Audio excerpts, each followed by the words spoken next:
உங்க காது வலிக்கிற அளவுக்கு உங்க இரவு ரொம்ப அமைதியா இருந்தா நீங்க தனியா இல்ல.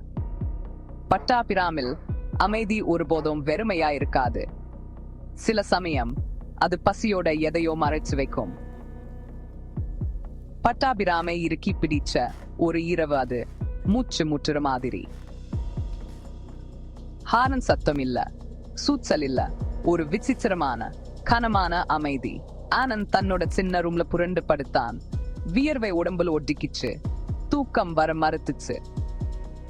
அப்போ அவனுக்கு அது கேட்டுச்சு, ஒரு மெதுவான சுரண்டு சத்தம். ரொம்ப லேசா இருக்கோ இல்லையோன்னு தோணுச்சு. அவன் நெற்றியை சுழிச்சான். ஒரு எலியா இருக்குமோ? ஆனா சுரண்டும் சத்தம் பெருசாச்சு, சீராச்சு. பழைய பூட்டப்பட்ட கதவுக்கு பின்னாடி இருந்து வந்துச்சு. அவங்க தாத்தா இருந்ததுல இருந்து யாரும் நுழையாத ஒரு ரூம் அது. தூசி படிஞ்சு பூட்டி மறந்து போன வாசனைகளோட. ஆனந்தோட வெறும் காலக குளிர்ந்த தரைய தொட்ட அவன் மெதுவா பக்கத்துல போனான். சத்தங்கள் கீரமா இழுபட்டு கனமான ஏதோ கரடுமுடான மரத்துல தேய்ச்ச மாதிரி இருந்துச்சு. தம் கீயலல், தம் கீயரல். அவனோட இதயம் படபடன்னு அடிச்சுக்கிச்சு.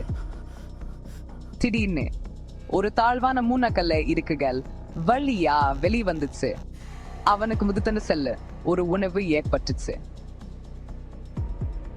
அவன் அதை பார்த்தான். வெளிரிய நகங்கள் கொண்ட விலக நீண்டுச்சு. ஒரு பெரிய மன்சல் கண் உற்று பார்த்தது.